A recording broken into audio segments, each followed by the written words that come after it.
Hey guys, it's Scarlett at Build Across, and today I'm going to show you how I paint this elf.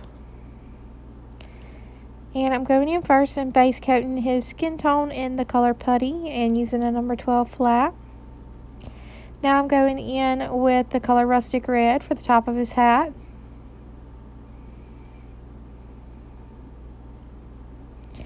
And then I'm going to use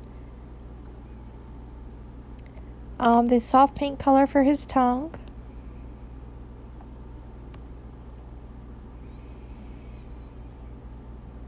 And now I'm going in with a little bit of chocolate for his hair.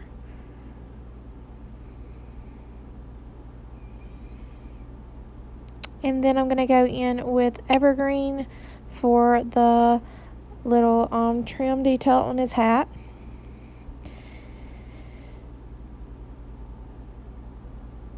After that, I'm going to allow everything plenty of time to dry completely.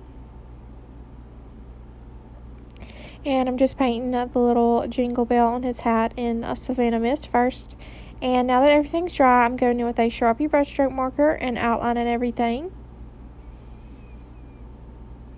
And I'm just going over the lines that are etched in the cutout for me, so I'm not really having to freehand or think too hard about any of this, so it's very easy. And then once I'm done, I'm going to fill in the extra part on his mouth. And then I'm going to go in with the number 4 round in the color Cotton and highlight everything just to brighten and soften the look. And then that will complete my project. So I hope you guys enjoyed this video and have a wonderful day.